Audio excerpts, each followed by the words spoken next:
of YouTube video. The 31 seconds to destroy Paddy's Pimblett's career? I'm guessing his career? Yeah, it's his career. The entire world was supporting Paddy Pimblett until just 31 seconds of talking revealed he was actually super unlikable. His rapid social media growth subsequently disappeared, while the comments became so brutal he couldn't even handle it. I can't say anything without people jumping on it. The nasty comments get to you. I don't sign into my social media anymore. Everyone quickly decided Paddy wasn't the next big thing, which is all people could talk about during his rise to fame. This article, for example, wrote, Paddy Pimblett is the next big thing and has the potential to be as big as Conor McGregor, and it's not difficult to see how the media drew this conclusion. Paddy had a similar kind of confidence. This is my destiny. I've got the personality, I've got the look. The new king's here, lad. With comments describing him as a likable mix of humility and arrogance. This was put on full display when he'd make a YouTube channel, gaining hundreds of thousands of views by vlogging, although it was on the topic of food that he garnered the most attention. Paddy's fighting weight was 155 pounds, yet in between matches he'd ballooned to over 200. So you're 200 right now. What do you get to when you fight? I weigh in at 155. No way. The most I've weighed is like 211. Earning the nickname Paddy the Fatty instead of Paddy the Baddie. Hilarious how every UFC fighter has a unique personality. Paddy being an undercover fat guy is the funniest. Do you ever miss the six-pack when you blow up between fights? I'd rather be fat and happy than ripped, and like these people who are ripped all year round aren't happy. I'm not arsed. Photos such as this one therefore went extremely viral, which Paddy used to his advantage to attract even more attention. All of his most popular content was on... Bro, you know how crazy that is? So he gets fat on purpose after a fight is done, and then when a fight is gonna happen, he loses the weight. Bro, that's just some discipline right there, bro. Like going between fat and skinny, fat and skinny, fat and skinny. That is crazy. Gaining or losing weight, which was funny because he'd always end up making weight, not to mention he was also winning his fights easily. Paddy won his first 3 UFC matches, 2 of which during the first round, with an impressive total career record of 19 wins and only 3 losses. This added to the hype around Paddy becoming champion, although no one seemed to realize he hadn't even fought anyone ranked in the top 15. Paddy Pimblett is a lot of marketing and little skill for MMA. Paddy himself was still an unranked fighter, yet millions believed he'd be the next UFC champ, purely because he'd made a couple of funny videos. Well, Paddy was given the chance to prove himself when scheduled a fight against Jared Gordon, and having just signed a $1 million Barstool Sports deal, Barstool Sports, man, best company in the world. It seemed Paddy's public image was better than ever before. However, just 2 days prior to he and Jared's fight, Paddy began to make some critical errors. He uploaded a podcast speaking with Dana White, where it was obvious his arrogance. Oh my God, not everybody needs a podcast, man.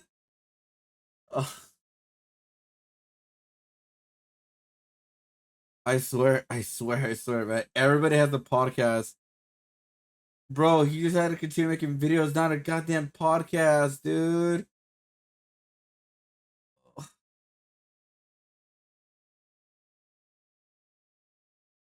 Oh, okay. All right. Was becoming overbearing. I just create better content than all of you. It's mad. People say, oh, he's getting pushed. It's not. My numbers are just better than yours. This manifested a call out of journalist Ariel Helwani. I hate all these journalists, like Ariel Helwani in particular. Going on a 4-minute rant about him being a terrible person. He's a maggot.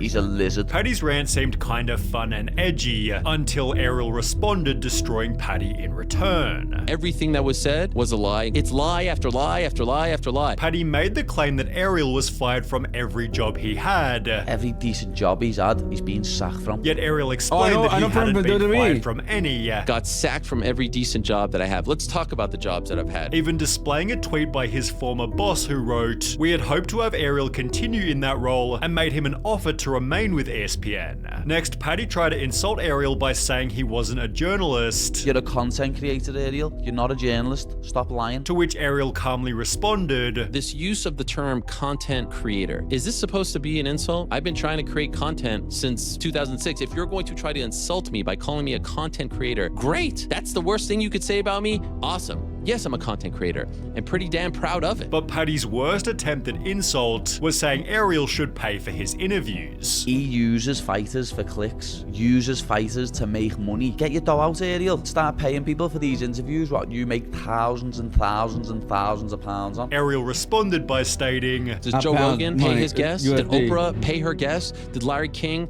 pay his guests? That's not how this works. Journalists make money. Yeah. Wait. I thought to pay him. Wait, what? Okay, I'm goddamn stupid with all this. I legit thought they paid the guests.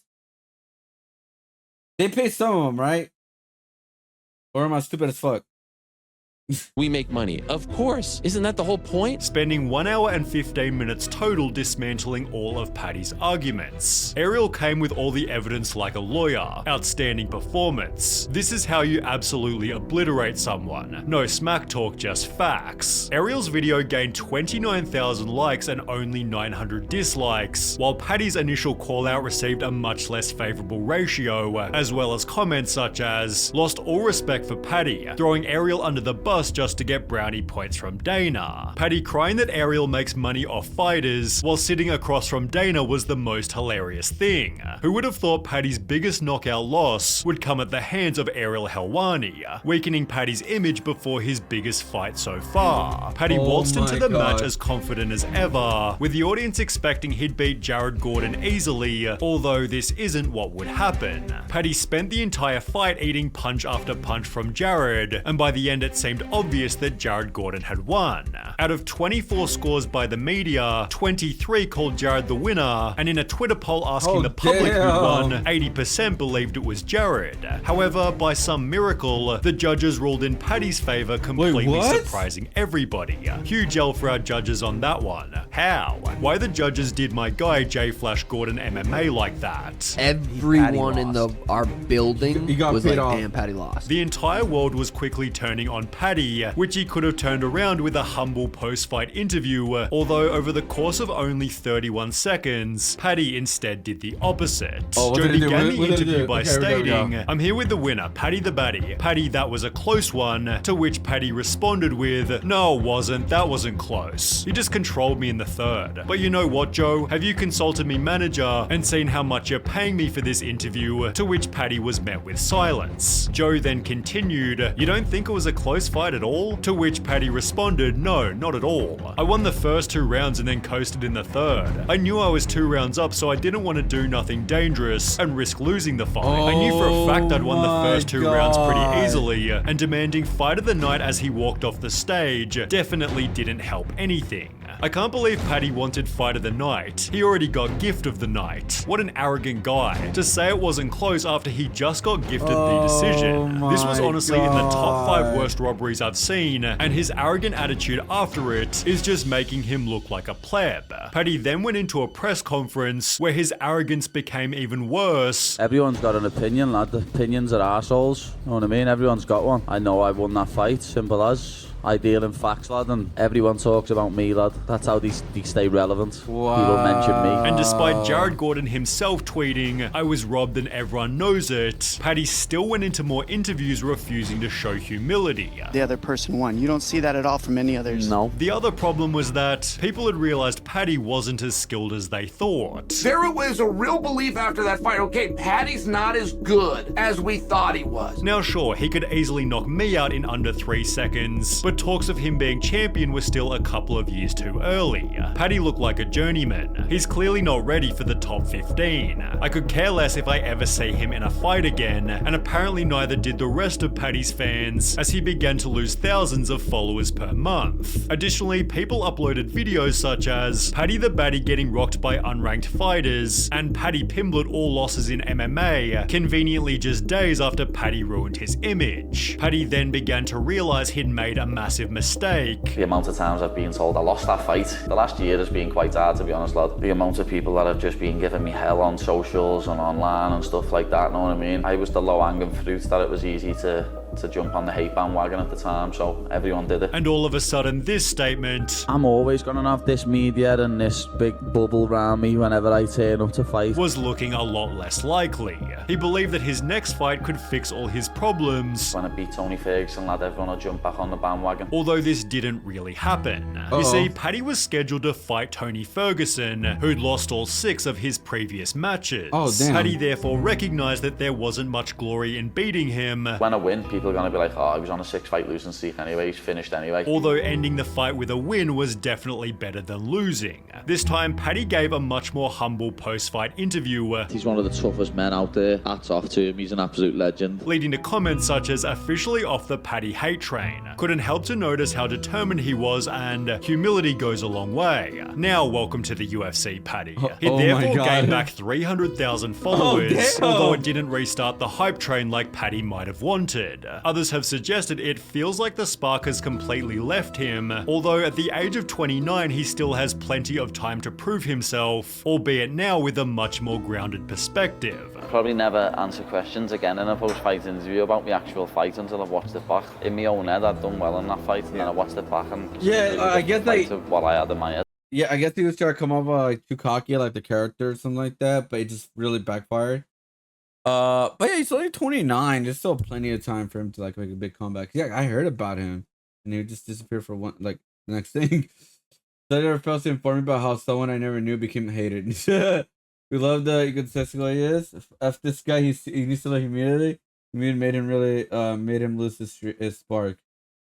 That is crazy. That's actually kind of true. Like I thought you guys liked because he was the ego. That's actually true.